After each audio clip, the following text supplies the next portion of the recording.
Laurent Jacobelli, force de l'ordre en première ligne, assure absolument tous les dossiers brûlants dans notre pays en ce moment. Oui, et je vous rejoins, monsieur le maire, il faut les soutenir. D'abord parce qu'ils font un travail remarquable. Moi, je vois dans les reportages que l'on voit, hélicoptères, drones, caméras thermique, brigade cynophile, études psychologiques. Il y a une panel d'outils, une panel de savoir, un panel de technicité qui sont très rassurants au final de la part des gendarmes, mais plus généralement des forces de l'ordre. On le voit que dans des cas comme ça, c'est très rassurant de savoir qu'ils sont là, qu'ils vont traquer cet individu et l'arrêter, on le pense, sauf si bien sûr il s'est donné la mort. Et ça met en perspective la situation difficile que vivent nos forces de l'ordre, financièrement bien sûr, à titre personnel, en termes de moyens, d'effectifs, mais aussi en termes de réputation. De plus en plus, on entend des choses horribles sur ces forces de l'ordre, de plus en plus, elles tombent dans des guet-apens, de plus en plus, même parmi le personnel politique, il y a des gens qui les critiquent très vertement, certains même voudraient qu'elles ne soient pas armées. Eh bien, je crois que dans des cas comme ça, on voit à quel point elles sont efficaces, dévouées, dans le calme.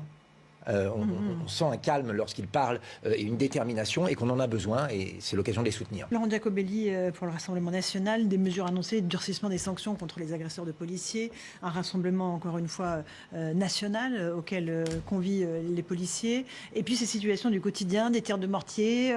On va partir dans un instant dans le quartier de Stalingrad à Paris où les habitants sont quasi obligés de se faire eux-mêmes justice en chassant les dealers de drogue. C'est une situation dont on a l'impression qu'il y a un crescendo et on ne sait pas où ça va s'arrêter. Oui, il y a une situation, on peut le dire, de chaos aujourd'hui dans certains coins de France. Les policiers sont vus par un certain nombre de voyous, par un certain nombre de gangs, comme un gang ennemi finalement, plutôt que comme les représentants de l'autorité de l'État. Ça part de plusieurs constats. D'abord, vous l'avez dit, il y a un manque de moyens. J'ai eu l'occasion de visiter récemment des commissariats. Franchement, certains policiers travaillent dans des conditions qu'aucun autre salarié n'accepterait, de vétusté, même parfois de propreté des locaux, je dois le dire. Et donc, il y a un travail à faire à ce niveau-là. En termes de paye, on le sait, un jeune policier qui arrive à Paris, souvent, eh bien, est contraint soit d'être hébergé chez des amis, soit de dormir dans sa voiture. On a ce cas, et ce n'est pas tolérable pour ceux qui doivent nous protéger. Mais il faut aussi les réarmer moralement.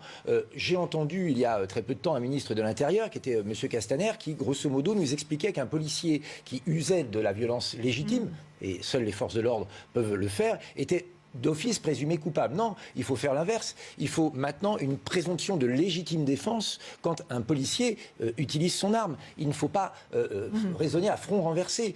Il y a d'un côté les voyous qu'il ne faut pas victimiser et les représentants de l'État que sont les policiers. Et il faut, je crois que ce serait la meilleure des reconnaissances à leur donner aussi, que leur travail soit reconnu par la justice.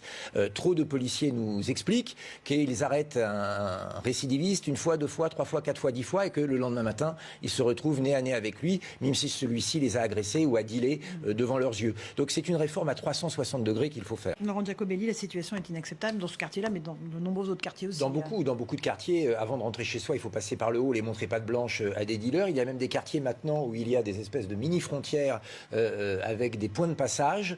Cette situation est inacceptable, elle est connue depuis des années et très honnêtement, les rodomontades et le montrage de muscles que peut voir de temps en temps de la part du ministre de l'Intérieur ne fonctionnent pas. Je pense que dans des cas comme ça, il faut être très clair. Consommer de la drogue est interdit. Donc il faut arrêter ces personnes. C'est vrai qu'ils sont les traiter, les soigner aussi. C'est ce que j'allais dire.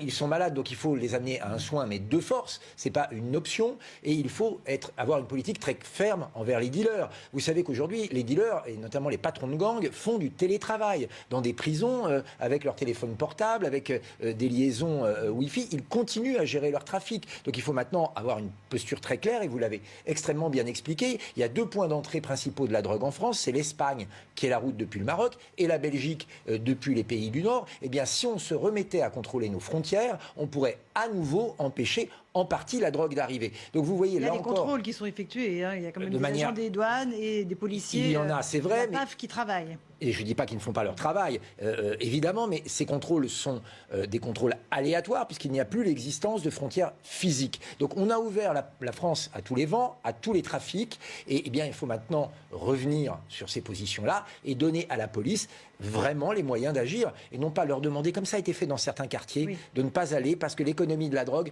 permettait de compenser le chômage et de maintenir une certaine forme de paix.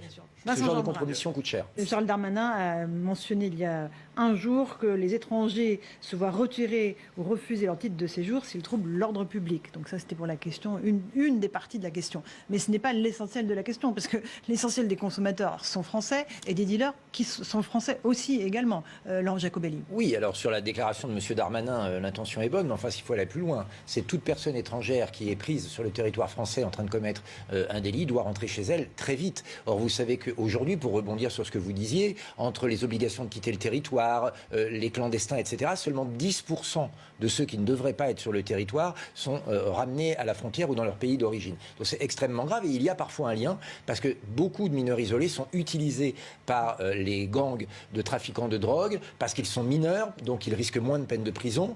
Ou sont sous crack, ou sont d'ailleurs souvent effectivement sous crack. Et donc malheureusement, il y a une exploitation des migrants clandestins, mineurs ou faux mineurs, et donc on peut malheureusement faire un lien entre les deux. Et vous l'avez dit, il faut une volonté avec les pays partenaires. Quand on déverse des centaines de millions par an d'aide au développement, on est en droit de réclamer en échange de pouvoir assurer la sécurité des Français en renvoyant les clandestins ou les délinquants de leur pays d'origine et en demandant à ce que les flux de drogue s'arrêtent. Si je peux me permettre un mot, on n'en prend pas le chemin. Hein. Quand on voit que pour régler les problèmes qu'on a vus à Paris sur le crack, on nous propose d'ouvrir des salles de shoot et que suite aux problèmes de drogue dans certains quartiers, des députés de la majorité nous proposent la légalisation ou la dépénalisation de l'usage de la drogue, on prend vraiment le chemin du laxisme et non pas de rétablissement de l'autorité. J'aimerais juste qu'on voit, M. Jacobelli. Oui, la police fait bien son travail. C'est parfois les ordres qui lui sont donnés qui sont plus critiquables. Mais vous savez, je pense qu'on peut créer, et on va créer, il faut le faire, nous proposons de le faire,